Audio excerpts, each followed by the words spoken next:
Thank you, Sophie, and shalom. It's interesting. I'm sat between two very distinguished people, and they've shared, I think, similar, different views on a similar question. And I think what I want to talk about perhaps bridges those two views.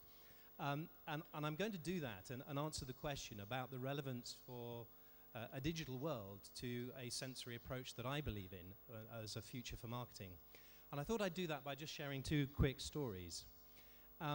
And the first story goes like this. My teenage children think I'm stupid. And if you've got if you've got teenage children, I'm sure you'd share the same thing. But actually, that's probably for teenage children, that's a very healthy attitude. They're developing their own personality. But I'd like to think that I've brought them up quite well, and they won't actually tell me I'm stupid to my face. Actually, they have their own language for doing that. And I don't know if you know, but my teenage children, if they think I'm stupid, they'll do this. Actually, you know what I mean. And I'll give you an example. Just the other day, I was my daughter was she was supposed to be doing some homework, and I went upstairs to see how she was getting on, and I found her actually surfing Facebook. Can we just go to that? Yeah. And so the conversation went something like this. What are you doing on Facebook? I thought you were supposed to be doing your homework. And just to sort of rub it in, I said, and you do realize, don't you, that your friends on Facebook aren't real friends? Actually, Dad, I was sharing with Sarah my homework, and we were discussing our history homework, and actually, she is a real friend, and actually, I'm seeing her on Saturday, and we're going shopping. Now, that relates, that's what, 100 words, 2 minutes, that's a good conversation with my daughter. That's what we call quality time. Had it been with my teenage son, the conversation would have been something like this.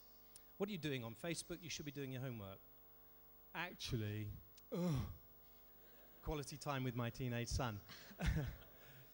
But the point is this. I think they live in a different world to the one that I was brought up. And they understand quite well that the relationship they have with one another through Facebook in the digital world is only part of the story. What matters to them is using Facebook and Twitter and other social media as a tool to build real personal relationships. And it's when they meet at the shopping mall, it's when they go to the cinema, it's when they play football, which is arranged through social media, that their real relationships are built. And I think this is sort of a model that we mustn't forget for marketing, because as marketing in the future, we've got to relate our brand promise and the media that we use to communicate that to the real experience that we as human beings have with the brands that we buy into. And we mustn't forget the little bumps in the road, whether that's a smell or a physical packaging or the communications or the story or the flavor. Those are the things that really, those 5 sensory experiences that we have of brand, those are what build those intimate relationships. And we've talked about already, this idea that in the past it was all about pushing our message through fixed media, mass media, to consumers, and so much of it, as Dan said, isn't getting through. We're trying to negotiate and we're trying to communicate, and we're living in a world where there's falling recall. So I see a vision of the future which goes something like this, where we start to engage with consumers by building experiences across all 5 senses. It's where the young consumers of tomorrow are going to be. And the brands that are going to win in the marketing battle of the future will understand this, because this is what leads to peer-to-peer recommendation, and it leads to emotional impact and brand loyalty. And to sort of just share with this vision a little bit more, I want to tell you another story, but this time I'd like you to be in that story. And to do that, I'd like you to imagine that you are young, free, and single. Now, some of you may be single. You don't look too young, but you might still be single. And I'd like you to imagine that you're at a party. And if you go to a party and you're single, to be honest, you'll start looking around the room and you'll be using your eyes to see who's attractive.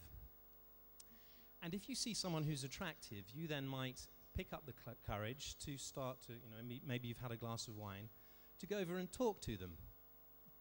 And we're using our eyes and our ears here as a sort of screen. And I think this is where marketing has got to so far over the last few decades. It's all about talking at and looking at and eyes and ears.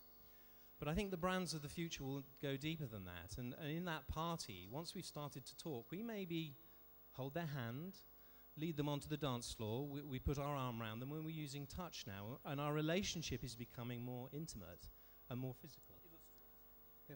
Thank you, Dan. That's nice. Well, touch is a wonderful thing. Petted rats grow 3 times faster than rats that aren't touched.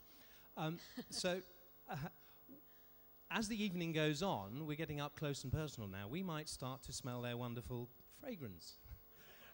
You smell good, Dan. Now, if the evening's gone really well, at the end of the evening, we... Stop.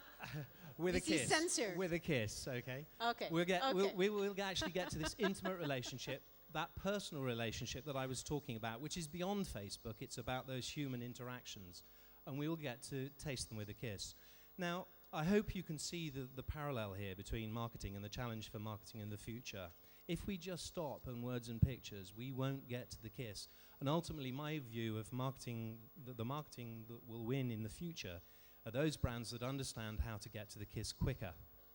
And for me, this is about populating that journey in towards intimacy with sensory attributes that we can bring to the fore. So whether it's a shape, a color, an iconography, a sound, a taste, a smell, these are the things that are going to drive our brands into that intimate relationship.